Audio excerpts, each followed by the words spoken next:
Assalamualaikum. This video is for class 8. Today I am going to explain a new chapter, that is social and religious reform movement. In the 19th century, Indian society was socially backward. It was divided into numerous castes and subcastes. Rigid rules restricted intermixing among people of different social status, and people had blind faith in superstition and meaningless religious rituals. 19th century तक Indian society बहुत पीछे था। उस वक्त India बहुत सारे cast में divide था, upper caste and lower caste. Upper caste के लोग लोअर कास्ट के लोगों से बात करना पसंद नहीं करते थे। उसके अलावा उन लोगों के अंदर ब्लाइंड फेथ एंड सुपरस्टिशन, अंधी तकलीद को वो लोग फॉलो कर रहे थे, और मजहब के नाम पर अलग अलग कुर्बानी देना पड़ता था उन लोगों को। जिसकी ज़िंदगी सबसे ज़्यादा ख़राब थी वो थी women. Women suffered due to the presence of social evils such as the dowry system, female infanticide, child marriage, sati, and cruelty towards widows. Dowry system जहेज देना पड़ता था। फीमेल इन्फेंटिसाइड, जब लड़की पैदा होती थी बचपन में इन लोगों को जिंदा मार दिया जाता था। चाइल्ड मैरिज, बचपन में शादी करवा दी जाती थी। सती, हस्बैंड के मरते ही उसी के चिता में बीवी को भी ज़बरदस्ती जला दिया जाता था। एंड क्रुएल्टी टुवर्ड्स विडो, जब कोई बेवा हो जाती थी तो उसके जानवरों जैसा सलूक किया जाता था। उस वक्त बेवा की दूसरी शादी अलाउड नहीं थी। The lower caste faced social discrimination. समाज उस वक्त 4 कास्ट में डिवाइड था, ब्राह्मण, क्षत्रिय, वैश्यस एंड शूद्र। ब्राह्मण जो थे वो अपने आप को सबसे ऊंचा समझते थे। The lower caste face social discrimination, और जिसकी ज़िंदगी बद से बदतर थी वो थी लोअर कास्ट। लोअर कास्ट को बोला जाता था शूद्र। सम वे ट्रीटेड एज अनटचएबल, उन लोगों को अछूत माना जाता था। They were not allowed to enter public places like temples और use facilities like public well. उन लोगों को मंदिर के अंदर जाना और कुआं का पानी पीना अलाउड नहीं था। यहाँ तक कि कोई फेस्टिवल मनाना भी शूद्र को अलाउड नहीं था। Social awakening in India. Western education exposed India to the ideas of rationalism, individual freedom, equality of all human beings, fraternity and so on. Western education ने लोगों के अंदर आज़ादी, भाईचारगी, बराबरी पैदा कर दिया। Educated Indians who believed in these ideas began to attack irrational social and religious practice of the time. जो पढ़े लोग लिखे इंडियन थे उन लोगों को Throughout the 19th century, reformers from all over India contributed to a social awakening. Although they belonged to different regions, there was an underlying unity in their purpose and method of work. All the reformers campaigned mainly against irrational religious practices and social events involving caste discrimination and cruelty towards women. To achieve their aim, they all promoted education, spread awareness through journals and pamphlets, and tried to revive the positive aspects of Indian culture.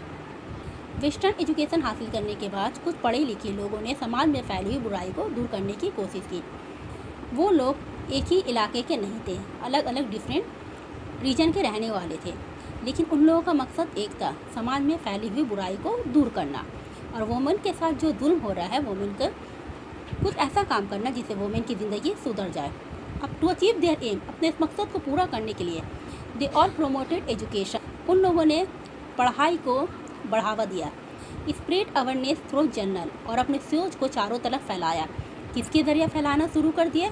Newspaper और journal के जरिए। Raja Ram Mohan Roy was the pioneer of social and religious reform in India.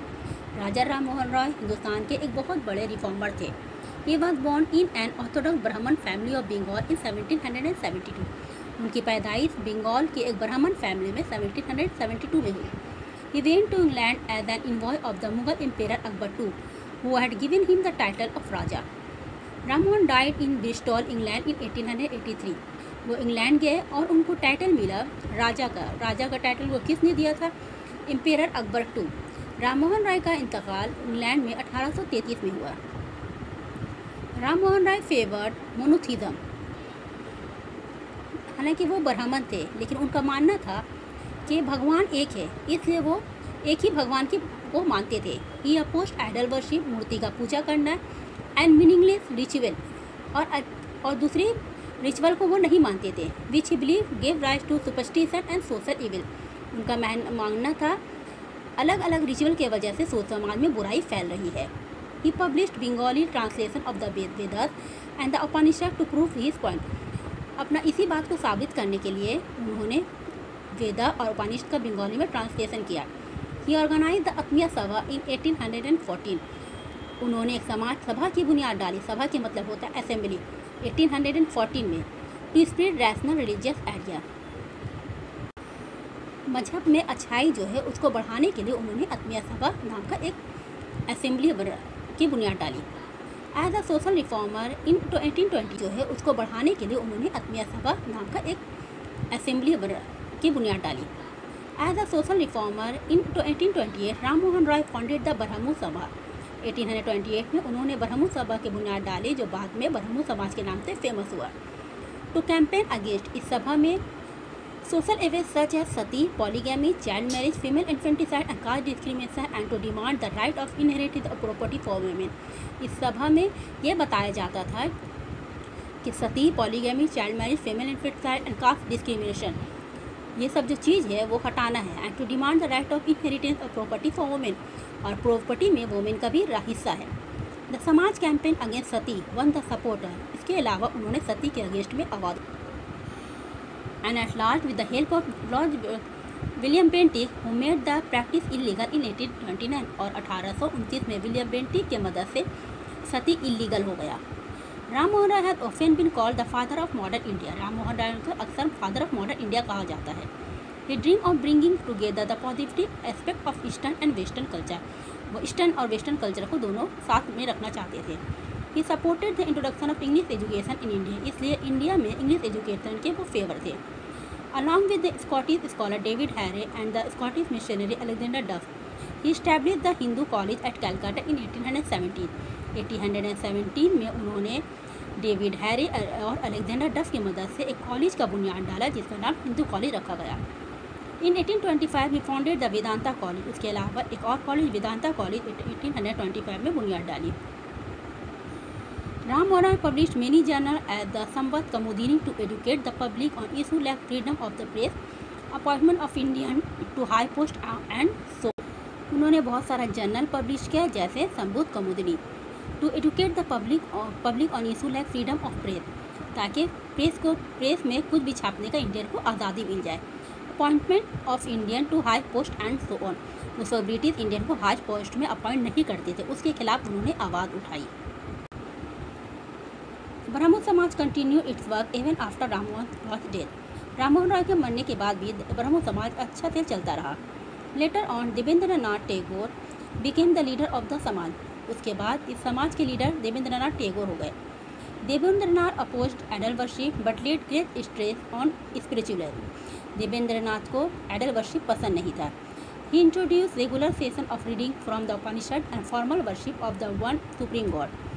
The member of the Brahmo Samaj were now called Brahmos. उसके बाद ब्रह्मो समाज का नाम क्या हो गया? Brahmos. Keshav Chandra join the Brahmo Samaj were now called Brahmos. उसके बाद ब्रह्मो समाज का नाम क्या हो गया? ब्रह्मोस। केशव चंद्र जॉइन द ब्रह्मो समाज इन 1857। केशव चंद्र जो एक सोशल रिफॉर्मर थे, वो उन्होंने ब्रह्मो समाज में ज्वाइन किया 1857 में। सम ऑफ हिज आइडिया, उनका कुछ आइडिया अलग था, like the idea of not wearing the sacred thread. ब्राह्मण लोग जो सूता पहनते हैं सेक्रेट थ्रेड, उन्होंने वो पहनने से मना कर दिया। वे अनएक्सेप्टेबल टू देवेंद्रनाथ टैगोर। देवेंद्रनाथ टैगोर को ये बात पसंद नहीं आया। सो अराउंड 1866 के फिर Keshav Chandra Sen broke away from the Samaj and establish the Brahmo Samaj of India. Keshav Chandra Sen उस समाज से अलग हो गए और एक नया समाज का बुनियाद डाला, जिसका नाम ब्रह्मो समाज ऑफ इंडिया रखा गया। Keshav Chandra Sen strongly criticise Brahmin domination. He encourage intercaste marriage, widow remarriage and child education. Keshav Chandra Sen हमेशा ब्राह्मण के खिलाफ में बोलते रहते थे। उन्होंने बढ़ावा दिया इंटरकास्ट मैरिज। इंटरकास्ट मैरिज का मतलब होता है कि एक मतलब ब्राह्मण दूसरे जात मतलब क्षत्रिय से शादी कर सकता है। विडो रीमैरिज, वोमेन की दूसरी शादी हो सकती है। एंड गर्ल्स एजुकेशन, और एजुकेशन हासिल करने का हक गर्ल्स को भी है। Through its newspaper, Indian Mirror and the weekly Sulabh Samachar, the Brahmo Samaj of India attacked social inequality and promoted rationalism. अपना न्यूज़पेपर के जरिए उन्होंने ब्रह्म सोशल इनइक्वलिटी, समाज में जो सोसाइटी में जो बुराई फैली हुई थी उस पर हमला किया. Under Keshav Sen the Samaj influence spread to UP, Bombay, Madras and Punjab. Inspired by the Brahmo Samaj of India, Shridharu Naidu established the Veda Samaj and Madras इन 1864. ब्रह्मो समाज से इंस्पायर होकर श्रीधरुलु नायडू ने वेदा समाज की बुनियाद डाली मद्रास में 1864 में.